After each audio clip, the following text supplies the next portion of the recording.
Good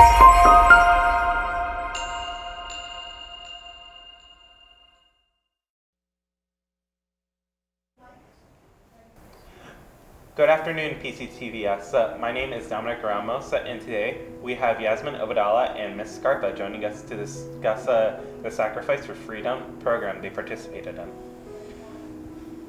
Before we start with the questions, tell us a little bit about how you learned about this opportunity and what exactly it is, Ms. Scarpa. I've participated in New Jersey History Day and National History Day for many years in the past.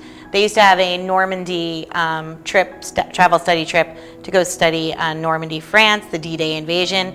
And then they offered this one in 2022 to go to Hawaii and study Pearl Harbor. So I applied with my connections to National History Day. How did you get selected to participate in the program Sacrifice for Freedom World War II in the Pacific, Yasmin? Well, Ms. Scarpa was my freshman year history teacher, and again in junior year in her African American Studies class. So she reached out to me and she offered this travel opportunity, and I figured that I had nothing to lose. So I applied and I wrote an essay about my love and passion for history and research, and I got selected.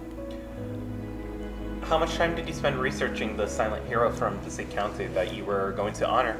Oh, countless hours of research through Ancestry.com, through the naval records, National Archives, hours upon hours of research that we truly did enjoy. Once landing on the island of Oahu, Hawaii, were you ready as a new experience, and what were you expecting, Yasmin? Well, leading up to this point, we had done months and months of research together with the other groups who were selected. So once we landed in Hawaii, I was very, very excited to actually meet those people in person and connect with them about the things we love. Anything to add? Same thing, really excited to meet the fellow teachers that we were going to be with and the professors and representatives from the various sites that we were going to be part of. When visiting Pearl Harbor, what was your first opinion of it, Yasmin? Well, it's always fascinating to actually experience firsthand experience firsthand and actually walk on the places that you read about in the textbook. So we didn't go in blind, so we did months and months of research and we learned about this. So actually seeing it in person was very incredible. Anything to add, Ms. Scarpa? For me, it was the second time I'd been to Pearl Harbor as a site location. It's not just the USS Arizona that's located there. So it's just great to see how it's laid out. It's very welcoming to tourists, well planned. It tells you really the whole story. Was there anything that you found interesting within the USS Memorial exterior, Ms. Scarpa? The USS Arizona Memorial exterior, the fact that it's just strikingly white upon the harbor, and then once you get there, you're able to look down and see the unsalvaged ship that is still there with people interred. Anything to add? Well, it was actually built on the remnants of the USS Arizona, like Ms. Scarpa said. So when you look down in the water, you see actually the oil from the remainings of the ship, and if a boat passes or the water moves by the wind or something, tears or rainbows, the reflection of the oil comes up, and they're called the Tears of the Arizona. So that was cool to see. When you were at the USS Arizona Memorial, was there any veterans, Ms. Scarpa? Yes, I'm pretty sure that we had veterans there. We actually had current soldiers there as well, families of people that were part of Pearl Harbor, maybe even the USS Arizona. We didn't really engage in conversation. You just pay your respects and you stay as quiet, hushed as you can while you're there. It is a memorial.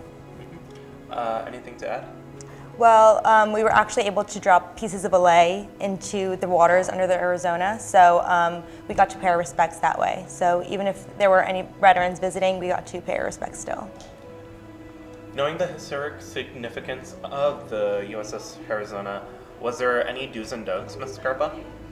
Yeah, I think clearly one of the do's and don'ts is that you know that Hawaii is a vacation spot where children are also going to be with their parents at the USS Arizona. It's just important to remain in, hushed tones, watch the giggling. It doesn't mean you're not allowed to laugh, but you just be careful about what you're giggling about while you're there. Just be conscientious of those around you that might be paying their respects to a lost loved one.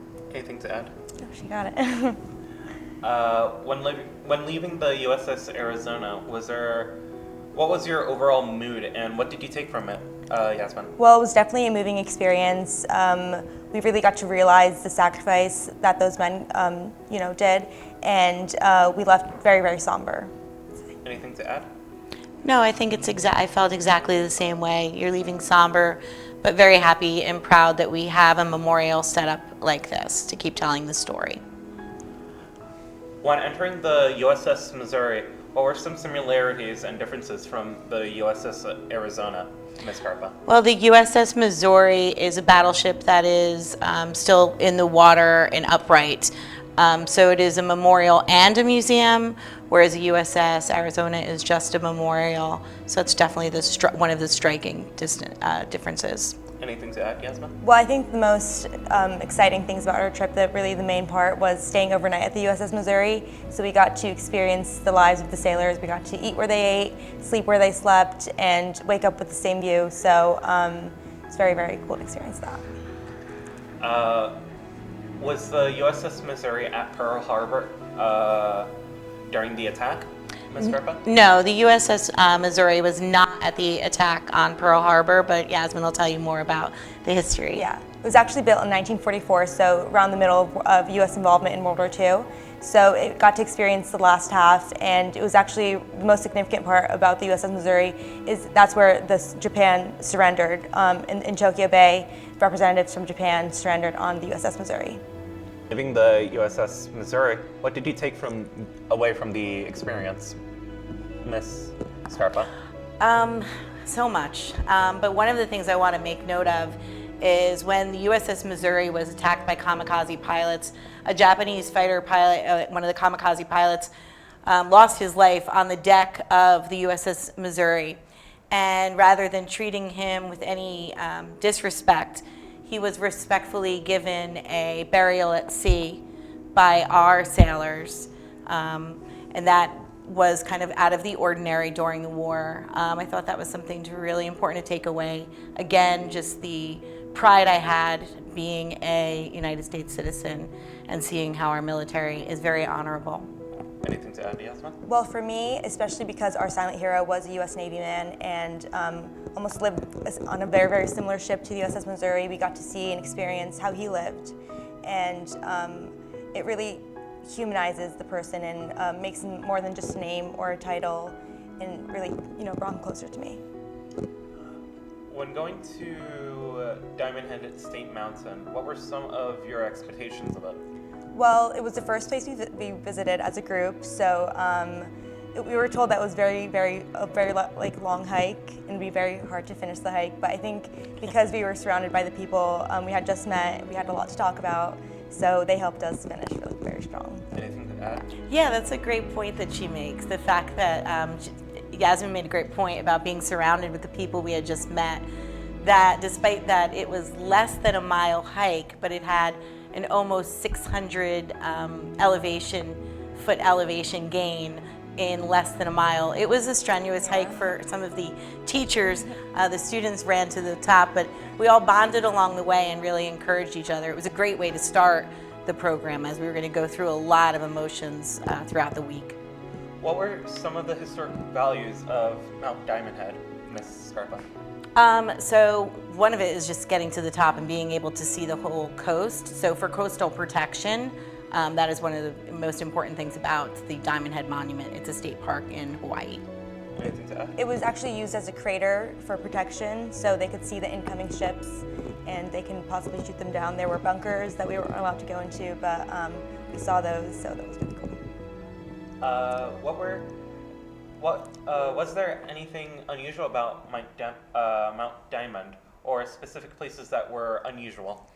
I wouldn't say unusual, but something I found interesting about Diamond Head is that it's also a park, a national park, so we got to see the protected species, the animals and the plants that are native to Hawaii or were brought to Hawaii through travel or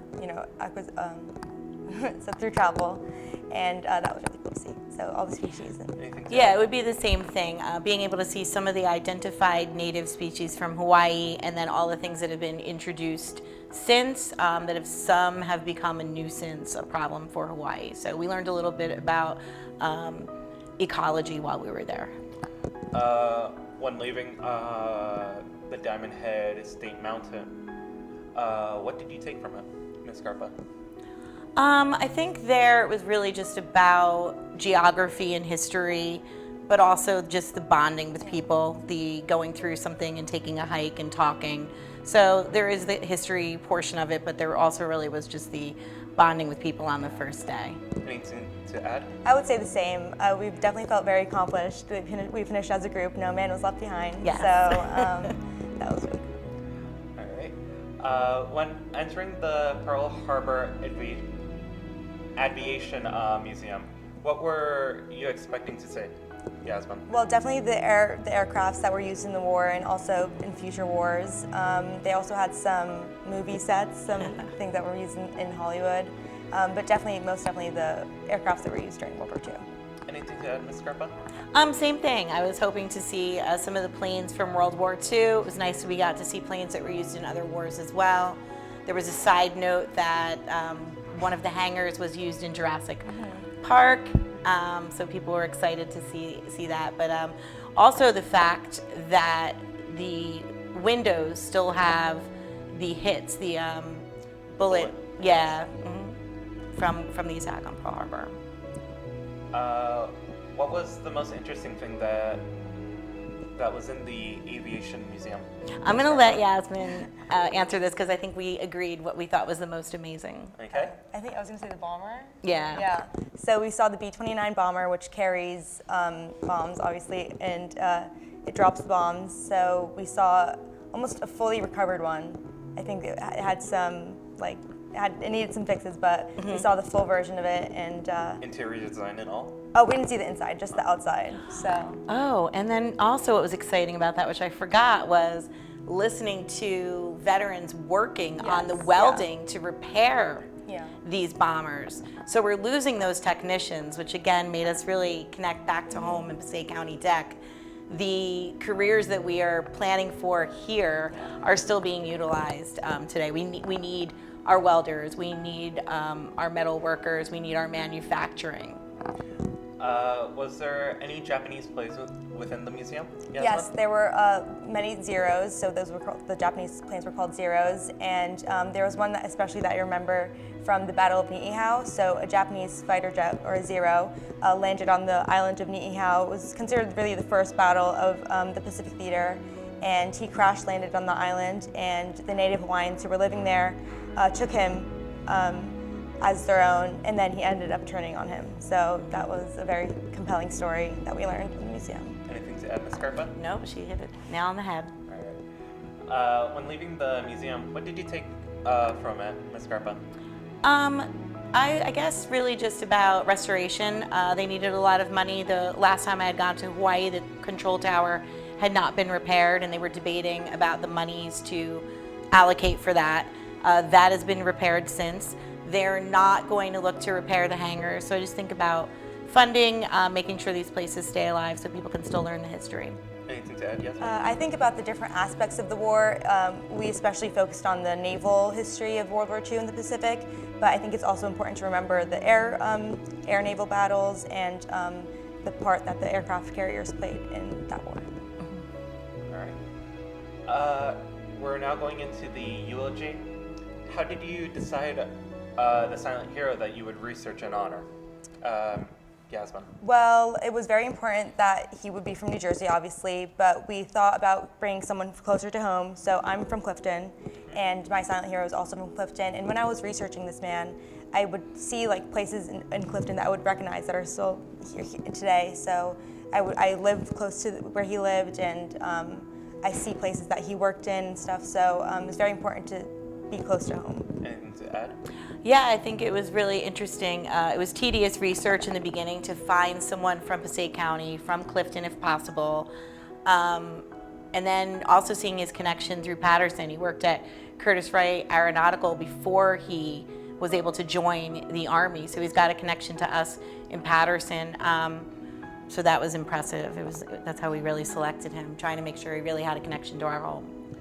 All right. Last and final question. How did your trip to Hawaii come full circle once you returned, and how did World War II take a new meaning to you, Ms. Scarpa?